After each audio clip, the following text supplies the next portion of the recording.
जवळेकडलग येथे घरासमोर खेळणाऱ्या सिद्धेशचा बिबट्याच्या हल्ल्यात मृत्यू.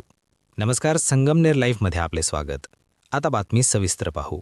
बिबट्यांच्या वाळच्या वावराने संगमनेर तालुक्यात मोठी दहशत निर्माण झाली असून शनिवारी सायंकाळी जवळेकडलग येथे बिबट्याने 6 वर्षाच्या चिमुकल्यावर जीवघेणा हल्ला केला. या हल्ल्यात 6 वर्षाचा चिमुकला सिद्धेश सूरज कडलग याचा जागीच मृत्यू झाला.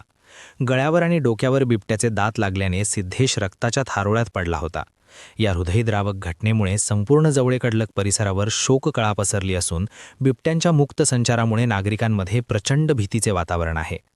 याबाबत मिळालेल्या माहितीनुसार जवळेकडलग येथील कडलग वस्तीवर सिद्धेशचे कुटुंब शेती आणि दुग्ध व्यवसाय करून आपला उदरनिर्वाह करते. नेहमीप्रमाणे सायंकाळी घरगुती कामे सुरू असताना चिमुकला सिद्धेश घराच्या परिसरात खेळत होता. नेमकी याच वेळी घराशेजारी असलेल्या गिणी गवतात दबा धरून बसलेल्या बिबट्याची नजर या निष्पाप चिमुकल्यावर पडली. सिद्धेशला एकटे पाहून बिबट्याने क्षणाचाही विलंब न लावता त्याच्यावर झेप घेतली. बिबट्याने चिमुकल्या सिद्धेशला तोंडात धरून गिणी गवतात ओढून नेले. हा भीषण आणि थरारक प्रकार सिद्धेशच्या आजीने पाहिला आणि त्यांनी क्षणाचाही विचार न करता तातडीने आरडाओरडा सुरू केला. आजीचा तो आक्रोश ऐकून आजूबाजूच्या नागरिकांनी धाव घेतली आणि बिबट्या बिबट्या अशी ओरड करत गिणी गवताकडे मोठी गर्दी जमा झाली. जनतेच्या या धाडसी प्रतिसादाने बिबट्या घाबरला आणि त्याने चिमुरड्याला सोडून पळ काढला. ग्रामस्थांनी तात्काळ रक्ताच्या थारोळ्यात पडलेल्या सिद्धेशला उपचारासाठी रुग्णालयात दाखल केले. मात्र डॉक्टरांनी तपासणीअंती त्याला मृत घोषित केले.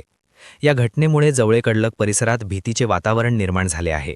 संगमनेर तालुक्याच्या ग्रामीण भागातून आता शहरातील उपनगरांमध्येही बिबट्यांचा वावर मोठ्या प्रमाणात वाढू लागल्याने नागरिकांची रात्रीची झोप उडाली आहे.